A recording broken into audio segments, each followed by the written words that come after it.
Bonjour Frédéric, vous êtes Product Manager et également Webmaster de nombreux sites internet, dont on peut citer conseilmarketing.fr. Pour vous, un smartphone, c'est avant tout un outil de travail.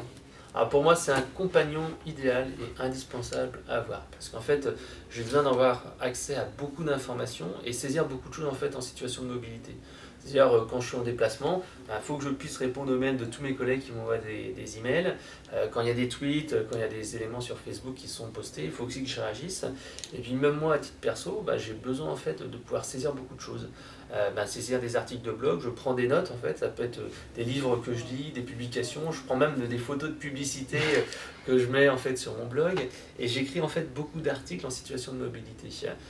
J'utilise beaucoup des applications comme Evernote et j'utilise aussi des outils qui me permettent en fait de faire de la saisie de podcasts en situation de mobilité et j'ai besoin d'avoir mes notes et donc c'est pour ça que j'ai vraiment beaucoup apprécié le Q10 qui est vraiment un très bon appareil là-dessus parce que j'ai retrouvé un peu les sensations que j'avais il y a quelques années quand j'ai eu mon premier smartphone qui avait aussi un clavier et c'est vrai que c'est super agréable de pouvoir saisir rapidement des notes. Et pour moi, c'est le gros point positif parce qu'actuellement, avec les claviers tactiles, ce qui se passe, c'est qu'à chaque fois, on a des problèmes pour saisir rapidement et le correcteur d'orthographe n'est pas souvent au niveau. Donc vous avez accepté notre challenge, à savoir échanger votre smartphone habituel Mm. contre le BlackBerry Q10. Ouais, tout à fait. J'ai fait quasiment 2 semaines. Alors, au début, la transition était peut-être pas évidente, parce que retourner au clavier, à un nouvel OS, c'était pas si simple que ça, mais au bout d'un moment, vraiment, on s'y fait. Il y a quelques trucs qui sont vraiment sympas, c'est le clavier, bien entendu. Le clavier avec la saisie qui est super simple. Surtout, en fait, il y a une reconnaissance à la fois des mots en français et en anglais. Et comme moi, je travaille beaucoup dans le marketing, ça arrive très souvent. Et avec l'autocorrecteur de beaucoup de smartphones, ça fait vraiment des erreurs, c'est super désagréable. Là, vraiment, j'ai retrouvé avec plaisir la qualité du correcteur de BlackBerry. Donc le clavier qui est super bien et qui m'a permis vraiment d'accélérer pour la saisie en fait de notes. Ça, c'est vraiment des choses qui sont très bien faites. Ensuite, bien entendu, ce que j'aimais bien, c'est le petit onglet centralisateur où on a en fait les emails, on a les alertes LinkedIn, on a les alertes Twitter, on a les alertes Facebook, et ça, c'est vraiment bien fait.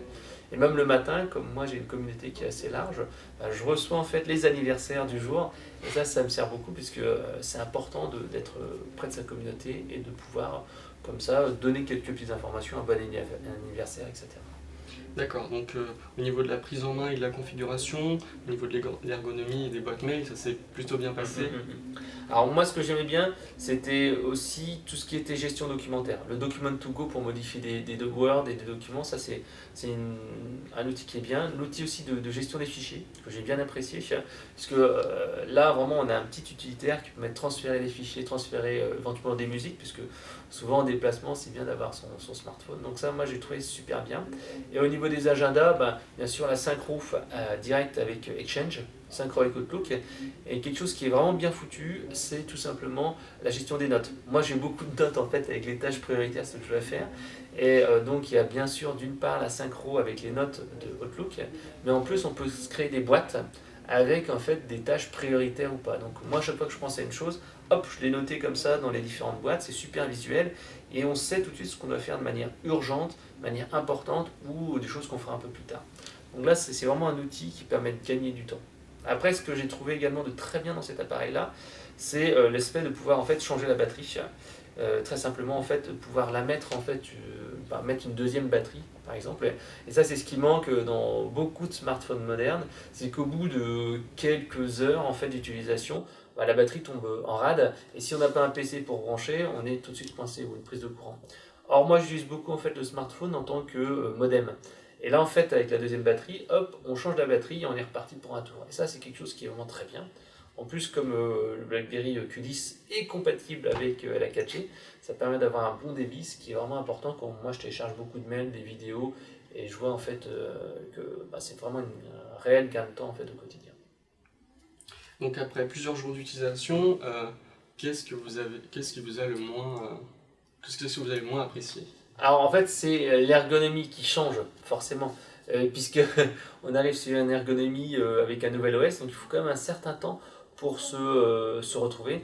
Ce qui m'a manqué le plus, je pense, c'est la touche Home, en fait, qui permet de revenir au départ, parce qu'en fait, le mouvement qui est actuellement, c'est un mouvement on va vers le haut et en fait on rejette l'application. Et ça, c'est pas naturel. Je suis toujours habitué à appuyer ici sur la touche Home du milieu. Et c'est pas la même chose que la touche Home qui est là-haut qui permet de mettre en veille le smartphone. Donc en fait, ça, j'ai mis un petit moment à m'y habituer. Mais c'est vrai qu'au final, c'est pas plus mal parce qu'on peut avoir quand même les 4 dernières applications récentes qui sont accessibles comme ça via le petit raccourci. Ce qui finalement permet de gagner du temps. Donc ça, c'est quelque chose que j'ai bien apprécié. Après, s'il y a un petit truc que je trouve un petit peu décevant, c'est l'écran. Parce que si on regarde attentivement, on voit que l'écran pour la navigation sur le web prend à peu près les 2 tiers de l'appareil.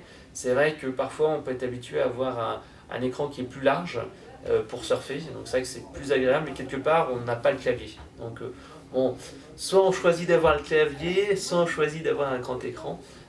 C'est vrai que moi en tant que blogueur, comme j'écris beaucoup de choses, je préfère quand même avoir un grand clavier et qui me permet de saisir vraiment bien les notes. Surtout en fait il y a des petits reliefs qui sont sur les touches, ce qui évite en fait de se tromper, parce qu'en fait on a immédiatement la bonne touche, et comme ça on n'est pas en fait avec son smartphone où on tape parfois à côté. Là on est tout de suite avec une précision qui est importante, et moi je retrouve un peu la possibilité de faire la saisie à 2 doigts en mode comme ça, portrait, au lieu d'être passé en mode paysage et d'être un petit peu en galère. Donc non, la saisie clavier, c'est vraiment un gros point positif lorsqu'on doit faire beaucoup de mails, qu'on doit échanger des messages, prendre des notes en situation de mobilité. D'accord. Donc, bilan du challenge. Est-ce que vous seriez prêt à abandonner votre ancien téléphone pour le Q10? En fait, j'étais vraiment séduit par le clavier. C'est vrai que pour la saisie et pour un usage professionnel, le Q10 c'est un très bon appareil. Si on a besoin d'avoir à la fois l'ergonomie tactile, par exemple quand on est sur Facebook, quand on écrit un petit message et on clique sur envoyer, c'est vraiment assez magique de pouvoir avoir les deux. Il faut avoir de la saisie rapide et en plus de l'ergonomie. Je pense que c'est un très bon téléphone pour tous les professionnels qui vont vraiment sur le terrain et qui ont à saisir des choses, et à ce moment-là, bien sûr, c'est un outil qui vient surpasser les autres. Très bien. Bien, merci Frédéric de nous avoir accordé votre temps pour ce test et cette interview. Merci.